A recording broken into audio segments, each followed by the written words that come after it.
I have always liked the Volvo XC40 and its SUV coupe brother, the C40, but in the electric version, yeah, the range and efficiency were a little bit off. This is about to change. Or is it? We're going to find out with the upgraded XC40 here with Thomas Naugefühl in 4K, full screen, full length. Let's go here with the front all the way closed in the recharged version or this pure electric version. There are still also combustion engines available for the XC40, but this the pure EV. Cloud blue is this really super light bluish or maybe even grayish color, very interesting one. And the Thor's Hammer LED, this one also has the optional pixel light for more performance. The length stays at 4.43 meters or 174 inches. By the way, the C40 just a centimeter longer in the rear, but it's more this shape that is different. You can also get a two-tone roof. You just have to check that it's not really off as for the color combination. Wheels here, in this case, the biggest one that are available, 20-inch. They're a little bit more aerodynamic now, and they're also new aerodynamic 19-inch wheels. The most interesting technological change, before it was front-wheel drive or all-wheel drive. Now it's the other way around, always a rear electric motor. And then you can also get the overdrive version, or is that standard in your market. So the rear electric motor is always the stronger one, and they are also more efficient than before, supposed to give you a boost in range. The CD value, by the way, is 0.34 for the XC40 and 0.32 for the C40. So that means on the motorway, higher speeds, the C40 will be even more efficient. While looking at the typical Volvo SUV shape, let's talk about the second big change. The battery, the small one, stays the same. The bigger one now, a 4 kWh upgrade to 79 kWh net. And this will also, of course, bring more range. I would always go for the big battery.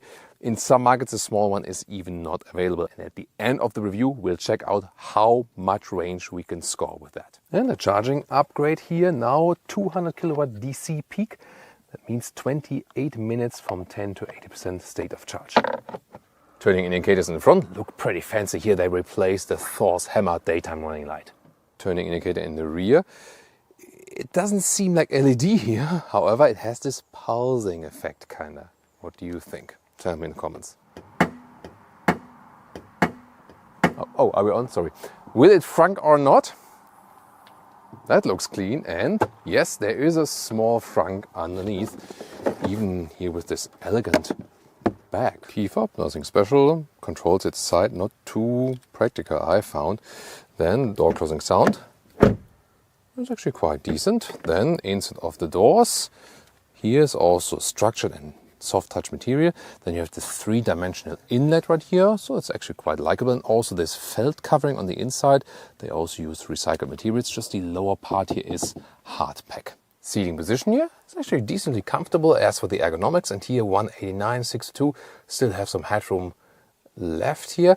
As for the seats, they look pretty cool. These here are the ones that have some kind of wool share, and the strange thing is that might be because Leah told me she was here with the short shorts, and then when the real skin is touching the seat, it can be these effects from like wool clothing and so on. It can be kind of unpleasant on the skin.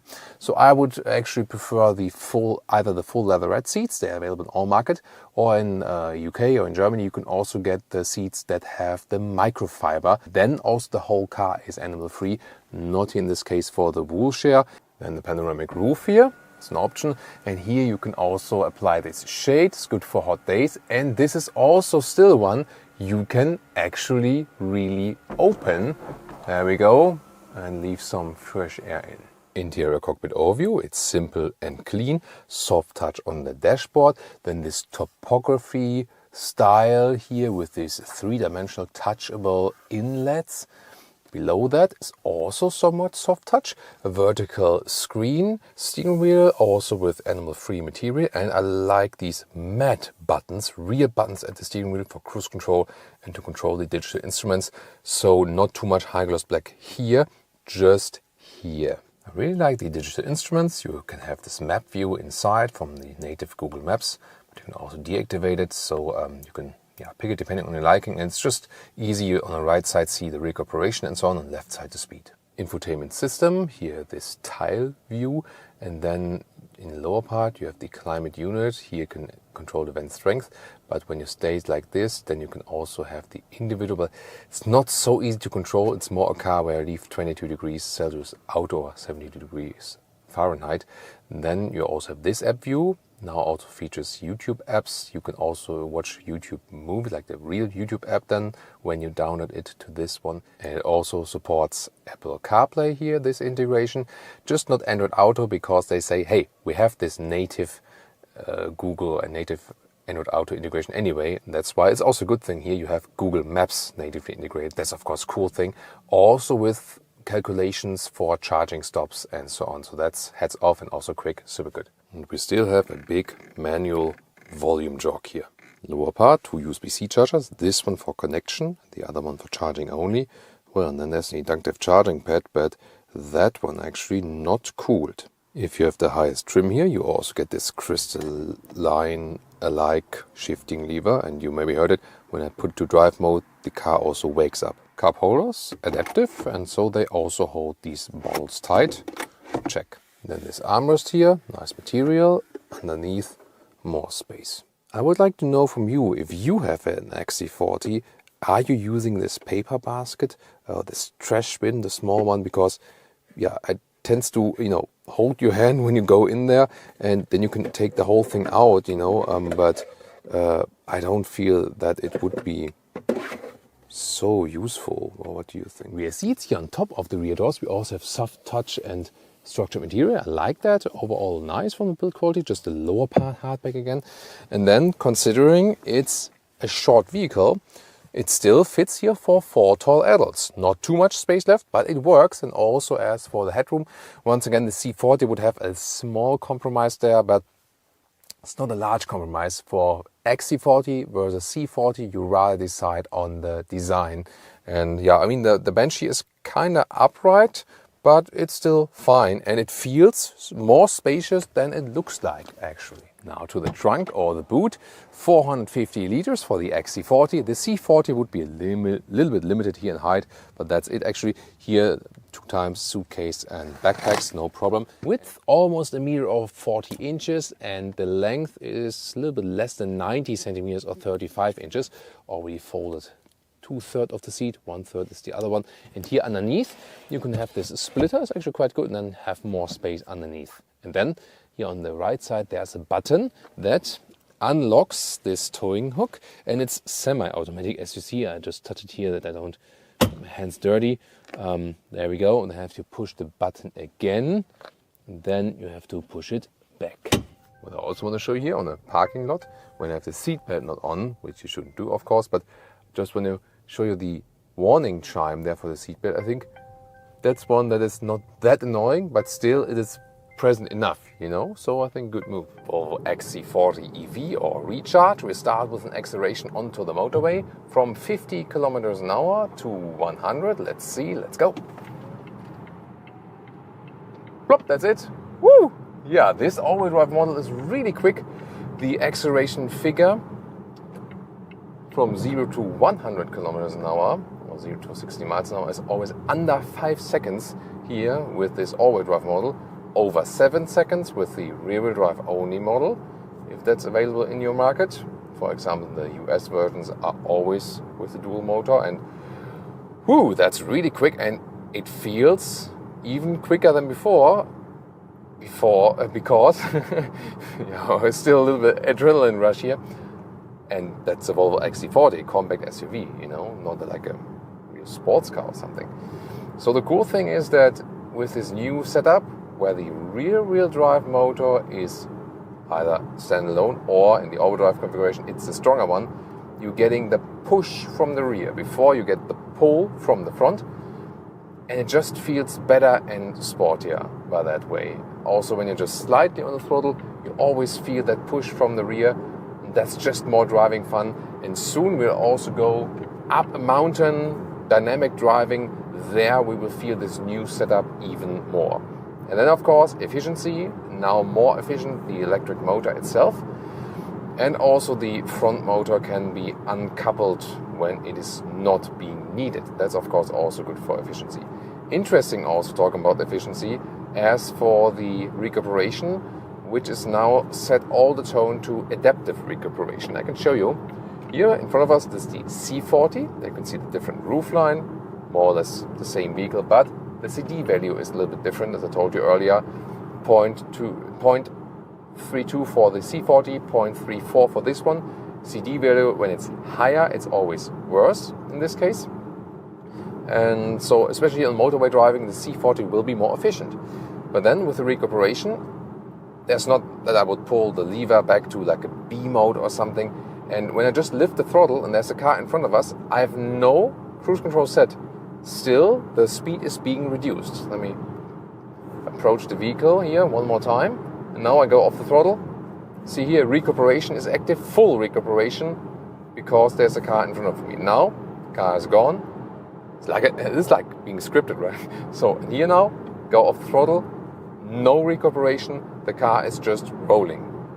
And that's actually a good thing in a way that you don't have to care about any recuperation modes or something. The car does it on its own, and it's almost like having an adaptive cruise control set. The only disadvantage, some people argue, and I can also follow this argument in a way, it's less predictable.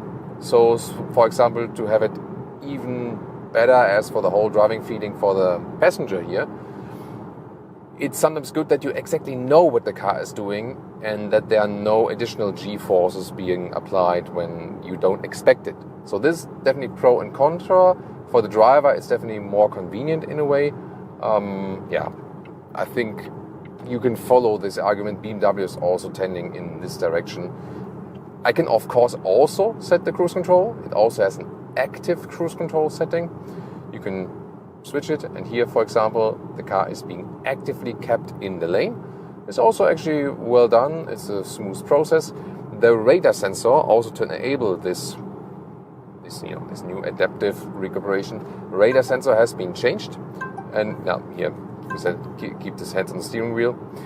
The radar sensor has been changed and now sees even further. So I heard that the range has been more than doubled, where the radar sensor can also check the vehicles in front of you. That is, of course, also a good development and even adds more to safety. However, here you can still set these recuperation settings, driving, and then here's an auto.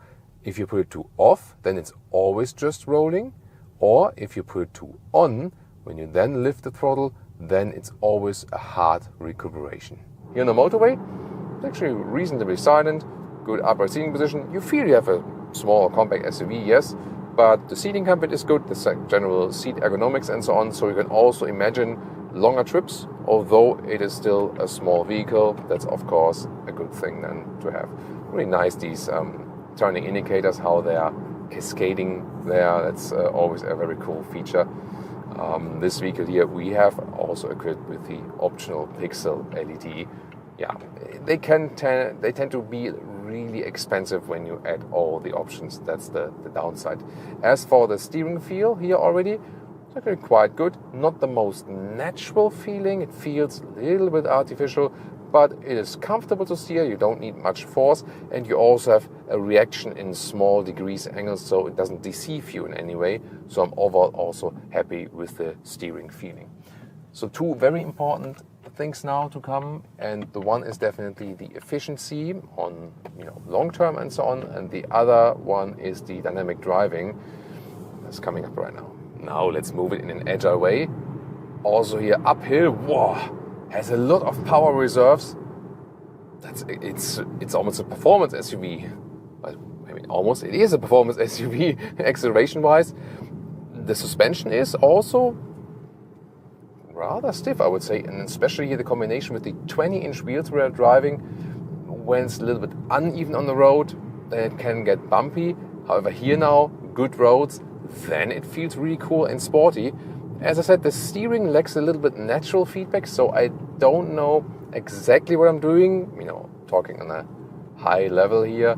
So I don't feel one with the steering and the vehicle and the road, but it's still nice and fun to drive. So like steering and suspension and body roll wise, you feel it's not laid out to be a performance SUV, but it's still fun to drive.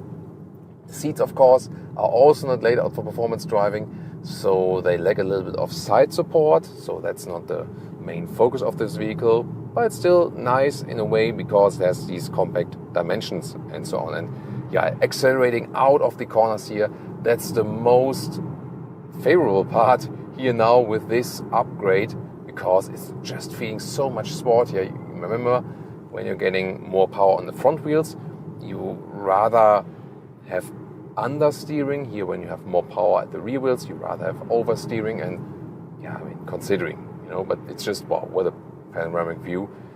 It's just really a lot of fun just to steer it around the corners, especially. That's really super, super cool. And then talking about the efficiency figure before I did this fast uphill drive, and we landed at about 18 kilowatt hours on 100 kilometers with mixed, some motorway acceleration, some city and so on. That is around 3.5 miles per kilowatt hour. That is better than before and not as good as the Polestar 2 we've just driven with the same technology. Polestar 2 just has a better CD value. Here then it would mean a realistic range of 440 kilometers or 270 miles. And that's definitely a huge increase because before that it could be well below 400 kilometers or 250 miles. So here two things playing together, a little bit bigger battery and the increased efficiency. So it won't be like this range wonder now suddenly, but definitely a good upgrade that helps you. And the C40 will, as I said, be a little bit more efficient, especially when you drive more motorway and so on. And if you want to enjoy even more content here, XC40 versus C40 pre-facelift, we have a separate video on that. Or check out the recently facelifted Polestar 2.